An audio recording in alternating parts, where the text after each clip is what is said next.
Ravens until the wheels fall off. Well, and they might fall off, right? They're wobbly as all get out right now.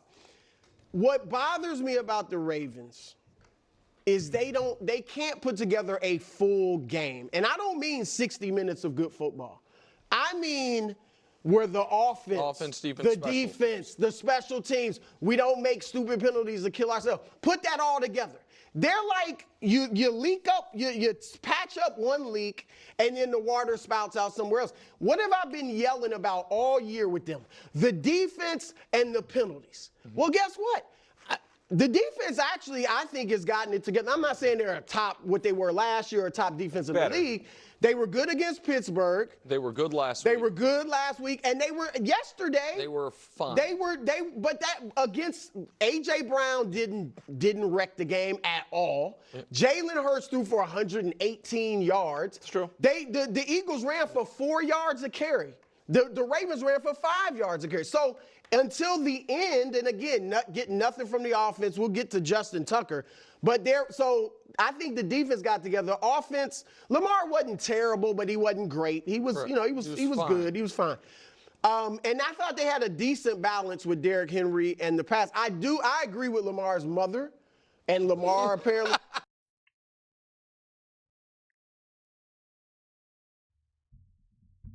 The feed just got cut. Get more bang. And so, like I said, if it's not the offense, it's the defense. If it's not the penalties, it's the kicker. Like, it's just the short version of that is they're not that good. Yeah, that's what. So here's the problem. I mean, they were great a year ago. It's mostly the same players. And here, let me say this before you quickly.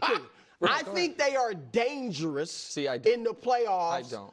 To themselves and to an opponent. Like I think they could beat. I think they could beat anybody. And I think they could also be one and done. But here, listen, so I'm very prepared, though, because that's what everyone's going to say a version of that today.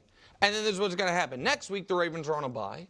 And the week after, they are going to annihilate the Giants. That's true.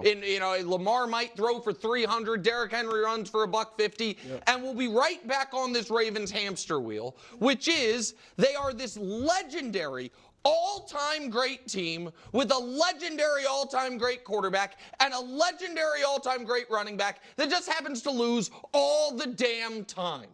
And this is what a bit of an overstatement. I mean, they have 5 losses. There's 10 teams in the league that have 5 or fewer losses. But this is all the time. I mean, they've lost. If we want, you brought up last year, so I'll play that game too.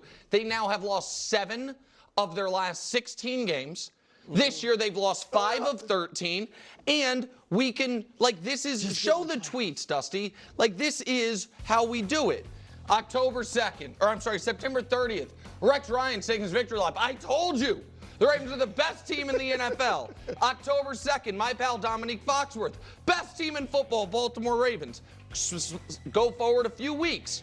Ben Solak, Lamar's the MVP this year, last year, and for the rest of time. Okay, cool, got it. November 3rd, Sam Monson, formerly of Pro Football Focus. When the Ravens show up, they're the best team in the NFL. November 5th, our pal Dan Orlovsky. On a per-play basis, these Ravens, #1 rush game of all time, #12 pass game of all time. Well, that seems like a kick-ass team. Yeah. What about last week? Aaron Schatz and DVOA updated. Look at where the Ravens stand among the best offenses in NFL history. They were 8th. Wasn't that wild? So here is, and I'm stealing a tweet kind of from my buddy His Darkness of the Amateur Hour podcast. Baltimore, aside from defense, kicker, penalties, and quarterback's history, one of the best teams ever. I mean, it just is. All right, let's talk about this. You can see the banner for yourself.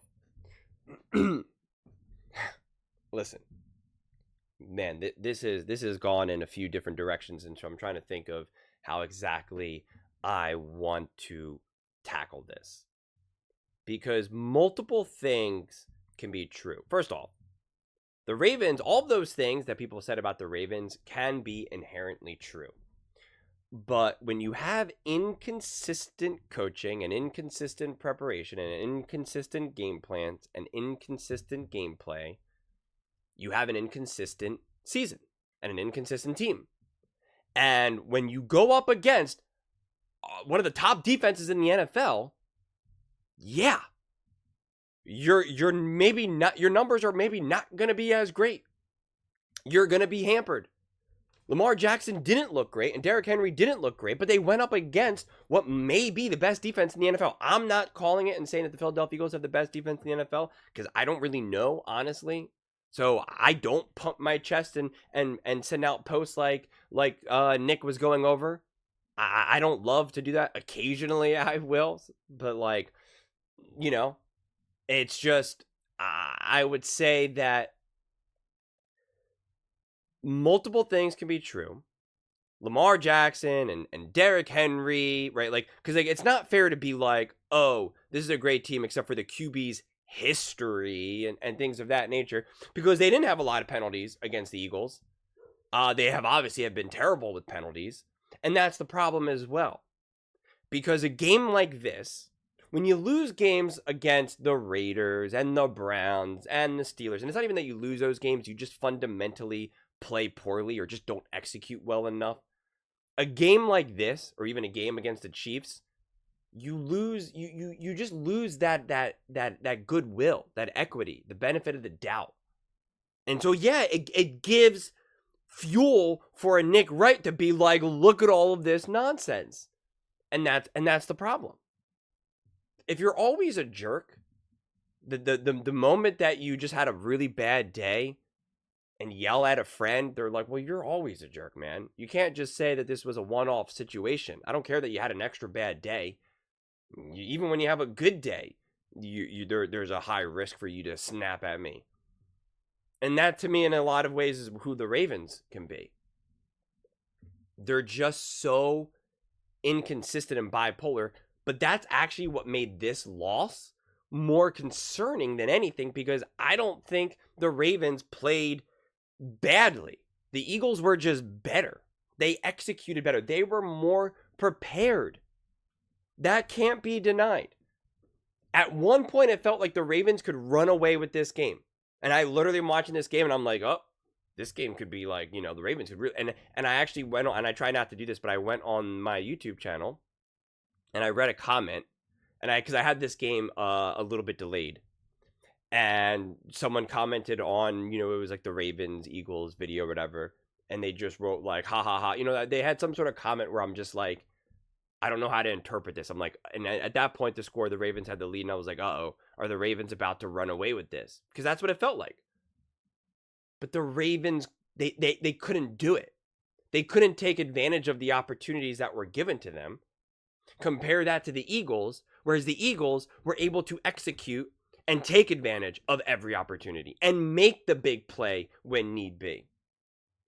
The Ravens did not look like they were ready to play. And they looked like that they had no answers for when things weren't going well. When the Eagles defense showed what they were all about, the Ravens did not have an answer. But on the flip side, when the Ravens were pretty much sunning the Eagles said, okay, we got an answer. And they answered. And missed field goals absolutely are going to hurt you and stuff like that. But it was also all the little details that the Eagles did that the Ravens didn't. What about the Eagles pinning the Ravens on like the 1 yard line? Which then led to a punt in the back of the end zone, near the back of the end zone, which then gave great field position for the Eagles, which then directly led to a touchdown. All of those things connect. So that's why you can't just say, oh, but the field goals. If they make the field goals, then the game changes and they win. You can't just do that. That's a cop-out. It absolutely would have changed the game, but in ways that we have no idea how. And if the Ravens played better football, then we could say, oh my God, those field goals. I would be more forgiving of that. I would. And I would say, oh man, the Eagles got lucky. You can't say that because of all the other things. There's just too many things. Where is the game plan for this team? And I've said this, and I went on a whole rant about this on the herd. What are they doing to maximize Lamar Jackson? Please tell me. Please tell me what the Baltimore Ravens do to maximize and unleash the true levels of greatness of Lamar Jackson. Where's the play calling that really highlights who Lamar Jackson is as an athlete and a quarterback? It's not there. all of Lamar Jackson's special is because of him. He elevates the Ravens. The Ravens do nothing to elevate him. When all the greats, all the great teams, all the great coaching staffs, they've elevated Tom Brady. Bill Belichick elevated Tom Brady. Andy Reid and the Kansas City Chiefs have elevated Patrick Mahomes. Now, don't get it twisted. Tom Brady and Patrick Mahomes have elevated the Chiefs and elevated the Patriots. Peyton Manning has elevated, any of his various teams, whether it be the Broncos or, the Colts. I've just never seen the Ravens ever elevate Lamar Jackson. Ever. Ever. I mean, you saw some fantastic play calling and game plan and game management with Jalen Hurts and Kellen Moore. And again, Romo, I think, did a beautiful job of pointing it out. Showing how all of this was Saquon Barkley's runs and stuff were open with the threat of Jalen Hurts. And the way how they used the passing game to open up the run game. And again, to kind of use that, as I keep saying, this kind of like self-fulfilling prophecy, this feedback loop, a snake eating its own tail. And it was just able to kind of like keep this momentum going. You just so rarely see that from the Ravens and Lamar Jackson. And that's why I don't blame Lamar. And people say, oh, well, Lamar Jackson missed some throws. Yes, he absolutely did. But again, so does every quarterback. That's not why they lost. It's just not. So I just continue to blame the Ravens as a franchise as a whole. I blame coaching. How are you not even, like, they did not feel that they were ready for this game. They did not understand the assignment against the Eagles. It's like they didn't realize that the Eagles were going to be that good and that physical and that tough and that smart, that well coached, that prepared. This was almost kind of like, we're facing an NFC team. Lamar Jackson feasts. He's 2-0 against Vic Fangio's defenses. Let's do it. And they didn't. They absolutely didn't. He was, before he got like that, all those yards and a touchdown in the final minute of the game, which obviously did not matter. He was 19 for 30, 206 yards, 6.9 yards per attempt, 3 sacks for 31, 94 rating and 1 touchdown. They were 1-4 in the red zone. Philly was 2-3. When they lose the big plays, you can see that the Ravens are kind of lost because they don't have a real game plan. They need Derrick Henry to rip off a huge beast mode run, or they need to be able to hand the ball off and have him get 5 yards, 6 yards, 5 yards, 6 yards. They need Lamar Jackson to do something spectacular. They can't ever just systematically attack a defense. And again, we saw the Eagles do it beautifully against the Ravens.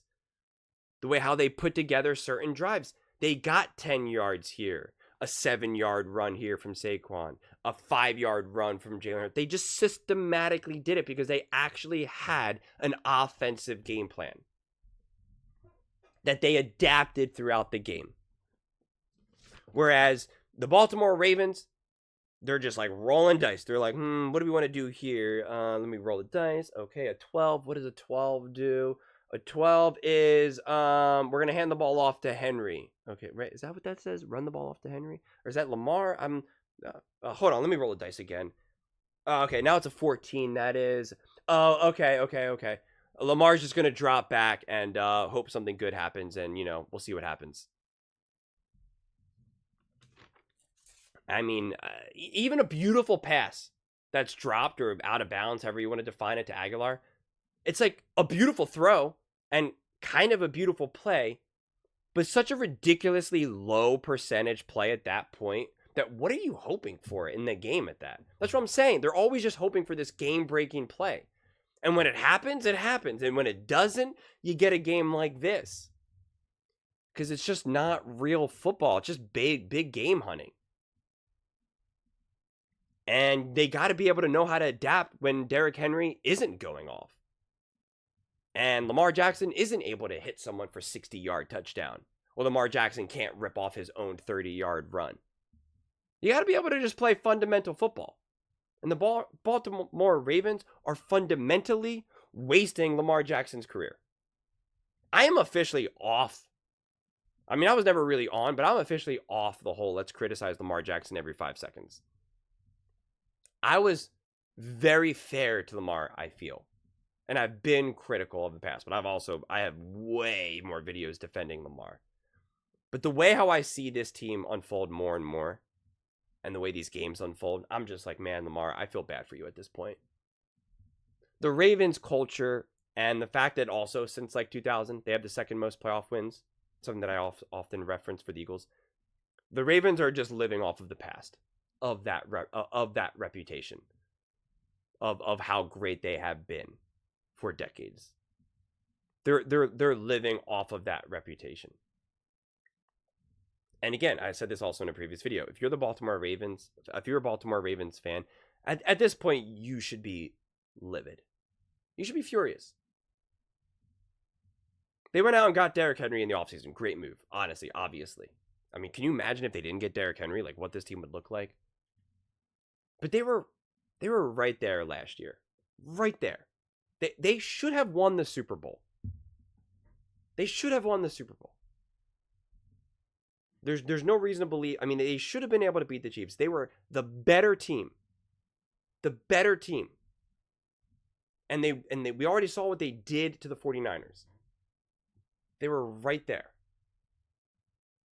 And what did they do to really ensure that they could say this year is not last year? Again, this is perfect if they played the Eagles. Because look what the Eagles did. The Eagles were right there in 22. And they lost. Happens. Can't win every single game. And in 23, they were not there. They took a big step back because they lost their coordinators because they went to the Super Bowl. And they had some injuries. We're too old on defense. And what did they do? They said this year is not last year. They went out and got the coordinators that they wanted. Not the new hotshot coordinators. Not the people who they thought were really, this and that. They went out and got Kellen Moore. Not a lot of people wanted Kellen Moore. They went out and got Vic Fangio. Not a lot of people wanted Vic Fangio. But they knew this is what we want. They went out and got Saquon Barkley. Who's going to pay money to Saquon Barkley? They did. They did. And they went out and got it. They locked down A.J. Brown and Devontae. They made sure that they kept their players. They kept everything. They went out and drafted. They got some great defensive players. They went out and signed another defensive free agent, Gardner Johnson. They did what they needed to do. They were aggressive. They made pure, concrete moves. What can we really point to that the Ravens have done or did or are doing? You can't point to it. So again, if you're a Ravens fan, that should anger you. I'd rather a team that I like make all these moves and they just don't work. Because then I could be like, you know what? They're proactive. I know for me that I'm the type of person I need to be proactive. No matter what I'm doing. Even if I'm completely failing, if I'm trying to get a date, get a job, whatever it may be, I need to feel that I just tried it, that I fired all the shots that I had. Even if it makes me look dumb, stupid, weird, doesn't matter. Because at least I know I tried at least everything. I did a little bit of this. I did a little bit of that. I wore a suit and tie. I wore no shirt at all. I did everything. I tried everything. I was really kind. I was really angry. I was happy. I was sad. I was assertive. I was passive. I did it all. I tried it. At least I know, okay, I did it. Left no stone unturned. That's what I expect from the teams that I like, that I root for, that I have high expectations for. And I just do not see that from the Ravens. How they could have not made these moves to be in a better situation. I just don't get it. I really, really don't.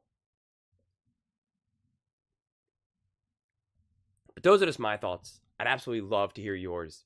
What do you guys all think about the Baltimore Ravens and kind of how this season's unfolding for them? Let me know in the comments below. I read every single comment, so whether you agree with me or disagree with me, either way, let's get in some discussions. Let's get in some fights. But ultimately, let's just have some fun. And please do consider subscribing. We are building an amazing community here, and I'd absolutely love to see you part of it. I want to build something that we all genuinely feel connected to. Something that we're really excited to be part of. I think we're well on our way to doing it. And please don't forget to give this video a thumbs up, as it really does help with the visibility and the algorithm. Thank you so much, and see you next time.